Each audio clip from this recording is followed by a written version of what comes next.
Bienvenidos a Contracorriente por Rompeviento Televisión por Internet. Soy Luis Hernández Navarro y nos acompaña hoy en el estudio el periodista Ñu Savi, hombre de la lluvia, Cao Sirén, guerrerense también, autor de una serie de reportajes extraordinarios sobre migrantes guerrerenses en campos agrícolas, en Estados Unidos, sobre el proceso de migración, entre otras muchas cosas. Cao, muchas gracias por estar con nosotros. Buenas tardes, Luis. Muchas gracias por la invitación. Cao, ¿cómo es que te vuelves periodista? Pues es una excelente pregunta, porque en una comunidad indígena es muy complicado pensar hacer periodismo, y sobre todo cuando no se tiene idea qué es lo que se quiere hacer. Y a mí me recuerda mucho que en los 90 había en los medios tradicionales en Acapulco, la información que más se conocía era la violencia en las comunidades indígenas, que en tal comunidad se mataron, que por la nota roja. La nota roja era lo que se hablaba de los pueblos indígenas.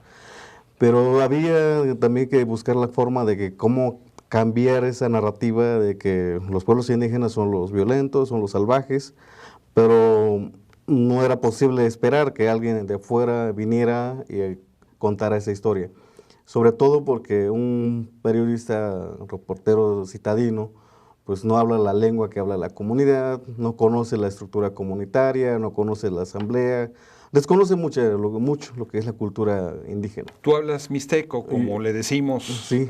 Los que no sabemos bien lo que es el pueblo Ñu Savi. Así es. Yo hablo la lengua Tunsavi, que también lo es conocido como mixteco. Nos autoafirmamos como Ñu Savi, hablamos la lengua Tunsavi. Tunsavi, Tunsavi. Así se llama. Entonces, ese era más que nada de voltear a ver esa parte, es darle una mirada hacia las comunidades indígenas, pero alguien lo tenía que hacer desde adentro. Y hacerlo desde adentro implica empezar a leer, a buscar la forma y contacto con los medios, y es así como me inserto en un medio local de Acapulco, El Sol de Acapulco, y luego tengo una invitación a un programa de radio. Por primera vez en Acapulco había un espacio de 5 minutos donde yo hablaba mi lengua materna, y de esa forma pues ya no contábamos la historia que se hablaba de los pueblos indígenas, los pueblos violentos, sino que empecé a buscar la forma, qué ángulo darle a esa historia, cómo contarle. Entonces pues en un principio pues desconocía mucho el género periodístico.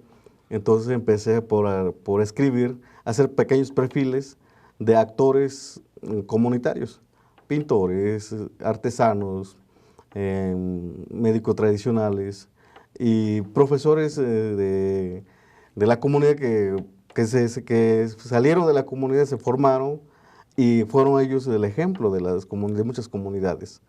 Entonces, darle ese ángulo, contar esa historia, como que le regresaba un poco la dignidad de la comunidad.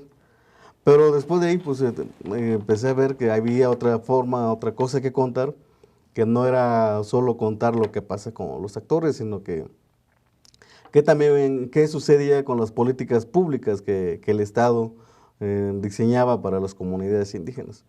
Entonces, pues ahí empecé a ver que había ciertas normas internacionales que los pueblos indígenas desconocían. Entonces era también hacer un programa de radio, ya muy personal, que se llamó Camino Andando. ¿Desde Acapulco? Desde Acapulco. Porque también era buscar la forma de cómo llegarle a los migrantes indígenas que viven en Acapulco, que tiene alrededor de 25,000 indígenas migrantes en Acapulco. Entonces empezar a hablar de ellos, los derechos que tienen desde el marco internacional, que es el Convenio 169. Y hablarlo en la lengua Tunsavi, porque muchas personas pues, son comerciantes que son las principales víctimas de la policía municipal que le quitaba sus mercancías o cuando salían a vender en la playa. Entonces era hablar más o menos sobre eso, pero como estamos también en el pleno debate de la reforma constitucional del artículo 2 constitucional y también la Ley General de Derecho Lingüístico, entonces empezábamos a través desde el periodismo y la radio, visitar al reclusorio de Acapulco para empezar a hablarle a los indígenas en su lengua materna, que tienen derecho a un intérprete en su lengua materna, que tiene derecho a un juicio justo, que tiene derecho a que se le revise su expediente. Y es así, entonces, haciendo periodismo, activismo, difundiendo los derechos humanos de las comunidades indígenas desde los medios tradicionales de periódico, radio, y de esa forma pues fuimos entrando. Pero eso quedaba en Acapulco, pues ahora también tenemos que salir de Acapulco y regresar a la comunidad. Y de las comunidades empezamos a contar también que había pueblos que se estaban organizando, que tenían su forma organizativo, su propio sistema de seguridad, que había una lucha en los pueblos que los que viven en la ciudad desconocían. Entonces así fue que me fui combinando el periodismo. ¿Y qué recepción encontraste a esta labor de contar desde dentro lo que sucedía y la visión del mundo de los pueblos indígenas? Pues Acapulco es una sociedad muy racista, como lo es el país.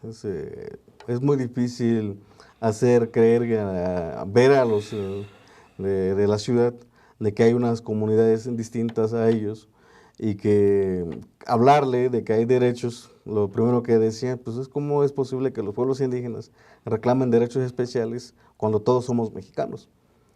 Y entonces pues habría que darle otra respuesta, bueno, pues si somos todos mexicanos, pero también estamos en un contexto muy distinto a la que ustedes están, donde tiene todos los medios, tiene escuela, tiene hospitales, que son servicios básicos que en las comunidades no tenemos.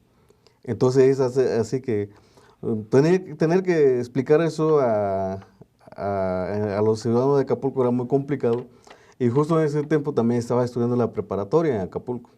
Entonces empecé a aprovechar, llevar mis textos en la escuela con mis compañeros y empezamos a hablar de esa forma, y logramos que en la prepa pudiéramos hacer una campaña de difusión de la lengua materna, por lo menos en la colonia donde está el bachillerato en Mocimba, que tenía la parte alta de población indígena. Pero el problema está de que la gente, por más que se publicara sobre lo que sucede en las comunidades indígenas, era muy difícil que comprendiera cuál es el problema, ¿no?, que se estaba viviendo. Entonces, sigo hasta este momento sin entender que la gente no ha podido entender, o sea, que hay un miedo de aceptar el derecho de los demás. Y tan así, pues, hay en el país, ¿cuántos medios de comunicación tiene periodista indígena? O que se hable la lengua materna en una radio, ¿no? O en la Ciudad de México, en las provincias. Eso ha sido muy complicado, pero también desde esa trinchera empecé a abrir espacio, a hacer radio. Fui locutor durante 3 años en Radio y Televisión de Guerrero y en Radio Autónoma de Guerrero. De esa forma también ahí empezamos a hacer programa en lengua tunzavi, pero aún así la respuesta de la población sigue siendo nula, ¿no? No hay ese acompañamiento. Bueno, pues está claro que fuiste locutor, ya lo vimos aquí, tu capacidad para explicarnos y desarrollar esta trayectoria vital tuya.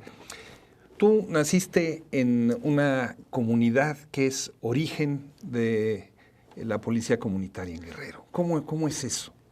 Así es, nací en Cuanacastitlán, en náhuatl, significa lugar de la parota. Lugar de la parota. Lugar de la parota. Y mi lengua materna es Ñondicoyo, que es pueblo de piedra filoso. Entonces, hay un pueblo de 3,000 habitantes, pero que tiene alta movilidad de migrantes hacia los Estados Unidos, hacia los campos agrícolas como la de Sinaloa, Sonora, Baja California, y un periodo de los 90 fue la Ciudad de México. Entonces, esa migración también ha permitido de que la comunidad tenga cierto desarrollo, y ha permitido también de que se conozca en gran parte de la comunidad. En Cuanacastitlán surgió la policía comunitaria el 15 de septiembre de 1995. Un mes antes de que surgiera lo que por mucho tiempo se conoció como Coordinadora Regional de Autoridades Indígenas, que era CRAIN. Entonces, ese primer grupo surge mm, como autodefensa, No como policía no como policía comunitaria. No tenía idea, los fundadores no tenía idea qué es una policía comunitaria, no tenía idea de lo que eran los derechos políticos, culturales y sociales, económicos del país, o sea, sobre todo en una comunidad donde no había información. Era en los 90 y el acceso a la información era nulo, ¿no? Había transporte de Guanacazitlán a San Luis Zacatlán solo de enero a mayo, y después a partir de mayo hasta diciembre pues no había transporte, ¿no? Todo era caminar. Y en ese contexto pues se vive una violencia, la pobreza obliga a que los vecinos se vayan fuera de la comunidad. Uno se enrola en el ejército mexicano, otros en la marina, en la policía, y otros se van a la sierra a buscar la forma de cómo llevar dinero a la familia. Los que se fueron al ejército o la marina desertaron y regresaron, pero igual seguían desempleados. Los que se fueron a la sierra pues regresaron, empezaron a trabajar, a sembrar hermantes, y fueron ellos los que, de una u otra forma, empezó una confrontación entre grupos, se dividen, y hay una confrontación entre ellos, y de 1993 a 1995 se da una serie de asesinatos, que de 94 a 95 contabilizamos 95 asesinatos. 95, entre el grupo que se había ido a la sierra y los que se habían ido al ejército, a la marina, y habían desertado y habían vuelto. Así es. Había esa secuela de violencia, y por lo tanto el camino, la brecha que teníamos, la salida de la comunidad, tenía una salida hacia San Luis Zacatlán y otra salida hacia Azoyú. Las dos rutas quedó completa. Azoyú es un municipio afrodescendiente. Sí, y un municipio también de caciques, ¿no? Al igual que San Luis Zacatlán. Entonces no había salida de la comunidad para ir a mercar, y eso le complicaba. Pero además de eso, pues ya había un antecedente, desde los 90, que habían solicitado que interviniera el Estado. Llegó un destacamento en 93 de militares. Lo que hicieron fue detener a los señores, a los campesinos que iban a su trabajo, los llevaron detenidos, y lo llevaron a un sembradío en Hermantes, y regresaron, dicen, pues detuvimos a narcotraficantes, a traficantes de drogas. Un montaje clásico. Sí. Y se llevaron detenidos alrededor de 10 vecinos de la comunidad que no tenía nada que ver con el hecho. La comunidad se molestó tanto que terminó expulsando a los militares de esa comunidad. Luego, en 95, en la primera semana de enero de 95, llegó un campamento de policía del Estado. Y a los 15 días que se instalaron, asesinaron a un maestro de la comunidad, en el pleno centro de la comunidad. Entonces, pues el pueblo dijo, pues pedimos seguridad, y lo que nos hicieron. No podemos confiar en un Estado que nos está matando. Luego, pero antes de eso, pues había otros antecedentes. En 1974, el ejército mexicano entró a la comunidad y asesinó a un señor, un vecino, previa tortura, y que hasta ese momento se sigue sin saber qué fue lo que pasó con él. Pero el ejército utilizó todo el aparato para torturar, detenerlo y asesinarlo en la comunidad. Entonces, pues había mucho temor de los vecinos. Y después también vino, del 90 al 92, hubo una campaña de despistolización, con el ejército apoyándose de la Ley Federal de Armas de Fuegos y Explosivos. Entraban a la casa, como Juan por su casa, pues, a revisar, y si encontraban armas se llevaban detenida toda la familia. Entonces había un temor, había un estado de terror en la comunidad. Entonces dicen, pues, ¿qué tenemos que hacer? No podemos confiar en el ejército, en la policía tampoco, pero tampoco podemos ir a comprar a San Luis ni a Azoyú, porque salimos de la comunidad y nos asaltan. Porque las comunidades vecinas aprovechaban la coyuntura de la violencia interna y ellos ponían retén y asaltaban a los que iban a comprar.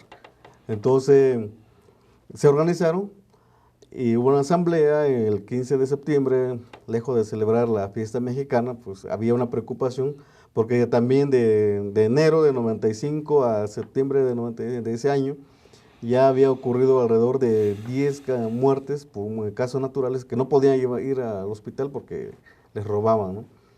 Entonces, dice el señor Filemón López García, que era presidente del Comisario de Bienes Ejidales, tenemos que hacer algo. Y como él había sido comandante de la defensa rural, que había creado el general Lázaro Cárdenas en 1941, que cuando le entregó el ejido a los campesinos, le dotó también de armas para que se defendieran de los caciques. Una guardia rural. Guardia rural, era la defensa rural. Entonces, el señor Filemón, el señor Ulises Aldama, tenían esa experiencia.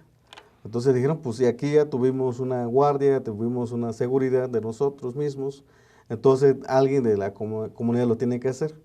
Y fue así que en la asamblea pidieron a los vecinos que de manera voluntaria se propusieran para ser policía comunitario. Y bueno, la defensa. Así surge, se propone el señor Francisco Félix García, el señor Ángel Roberto Crescencio, y son los primeros comandantes de la policía. Y se nombra también una comisión integrada por mujeres que se encargaría de recoger firmas, dinero, porque había que enviar una comisión de señores principales, acompañados con sus autoridades, a Acapulco. Y fue que la comisión de mujeres la integraron la señora Elsa Aldama Garzón, la señora Micaela Emiliano Justo, la señora María Aldama García y María Pioquinto Ortega. Conformaron la comisión, juntaron el dinero, las firmas, y se fue la comisión a Acapulco. El señor Filemón, Ulises Aldama y Otilio Cervantes se reunieron con el general Salinas Alteza. Y ahí la crónica que nos narró el señor Filemón cuando se reunieron en la comandancia de la 27 Zona Militar y de la 9ª Región, porque el general Salinas era comandante de la 9ª Región Militar. Y el señor Filemón le dice, no, pues venimos a que nos permitan cuidar nuestro camino, porque ya tenemos experiencia, ya tenemos la capacitación. No venimos a que nos den permiso, sino que venimos que nos autorice. Y es así cuando los militares no le dijeron sí ni no, sino que dijeron, deja pensarlo, y les contestamos. Pero cuando ellos regresaron, pues ya había vigilancia en el camino, ya tenía 3 días con la autodefensa. Ya otras comunidades vecinas como Orcasitas, Arroyo Comiapa, que son, Arroyo Comiapa es Ñusabi. Entonces ya habían acudido a la comunidad a pedirle asesoría de cómo organizarse, y de esa forma se fue extendiendo. Se fue extendiendo. Déjame saltar en el tiempo, Cao, ¿sí?, a un hecho que ha estado en el centro de la prensa nacional e internacional, que son estas imágenes de niños armados que forman parte de la CRAC de Pueblos Fundadores. Hasta el presidente intervino sugiriendo que eran grupos criminales, que era una irresponsabilidad. ¿Cómo explicarnos este proceso de niños que tienen instrucción militar y que están participando en una policía comunitaria? Es complicado que una sociedad tan clasista entienda ese fenómeno, porque las comunidades indígenas es lo que vemos ahora, que están los niños armados, pero también por usos y costumbre o por cuestiones culturales. Por eso también le decía en un principio que los periodistas citadinos siempre se espantan cuando ven ese tipo de episodio, porque para ellos es inadmisible que los niños estén armados. Sin embargo, en las comunidades indígenas, desde 12, 13 años los niños andan armados, no para que vayan y maten a un cristiano, sino que porque el fusil lo ocupan para la cacería, pero también cuando la inseguridad se desborda, pues también se defiende. O sea, es un hecho natural, Es un ¿no? hecho natural. Y en Cuanacacitlán pasó lo mismo. Antes de que se fundara, que surgiera la autodefensa, hubo un asalto donde asesinaron a una niña. Entonces los niños de la secundaria y primaria salieron, no armados, pero se fueron a caminar y resguardaron la carretera, el camino.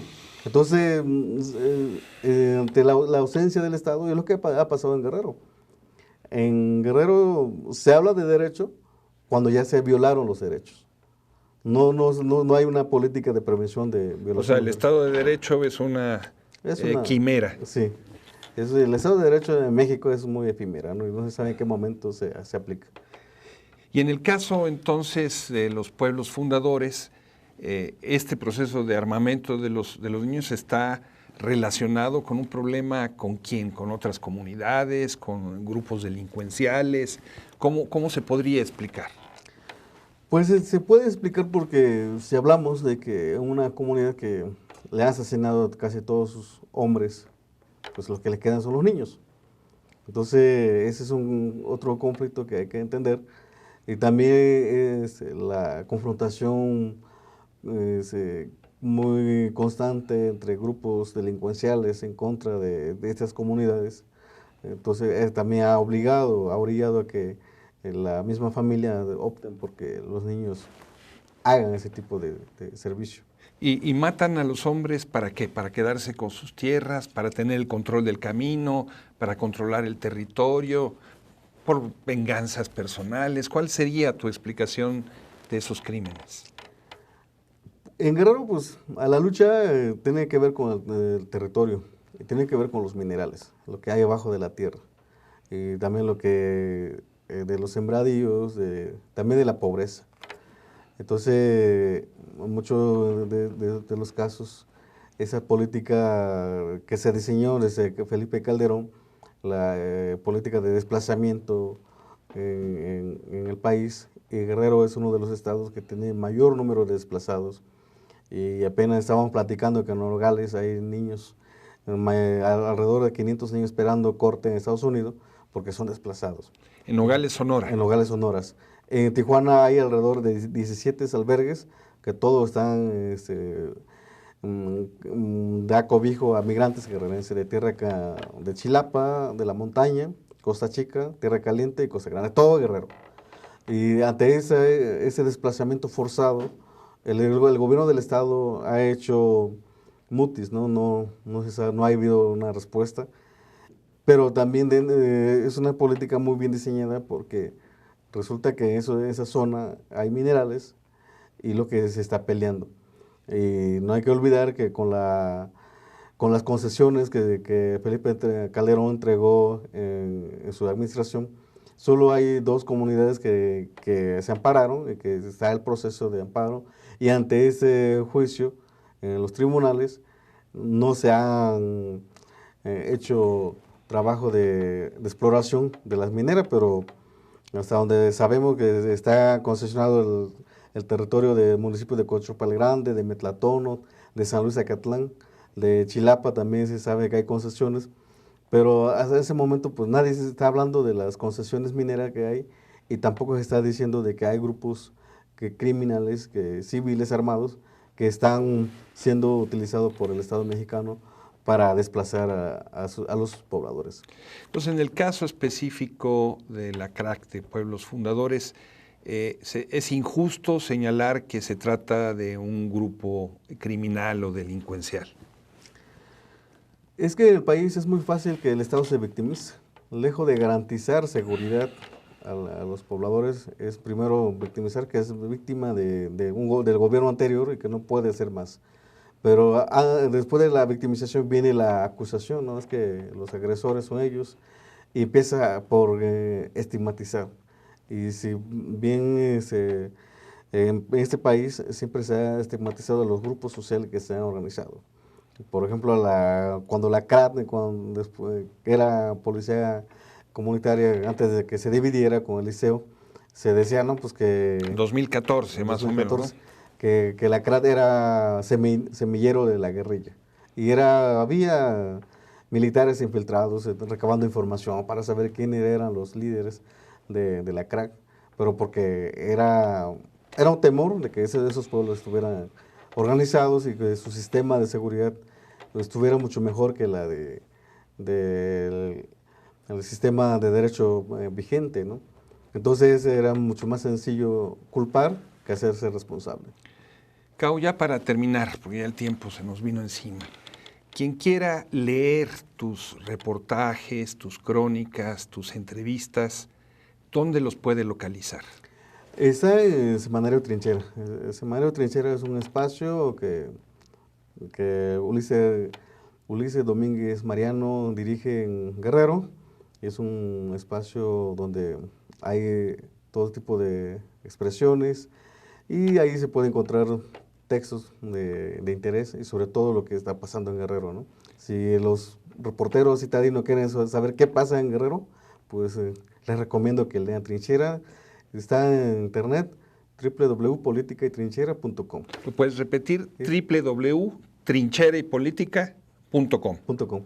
Así es. Y sí, ahí hay acceso libre a todos los materiales, incluyendo los que tú escribes. Así es, ahí están todos los materiales y la forma de cómo explicar, cómo entender Guerrero. Lo dice el doctor Humberto cuando platica sobre Guerrero, cómo entender Guerrero, pues está de Trinchera. O sea, las piezas del rompecabezas guerrerense pasan por Trinchera. Así es. Muchísimas gracias, Cao. Muchas gracias. Y a ustedes, amigos, amigas, muchas gracias por su amable compañía el día de hoy. Ya saben, los esperamos la semana que viene aquí por Rompeviento Televisión por Internet. No se despeguen de su pantalla.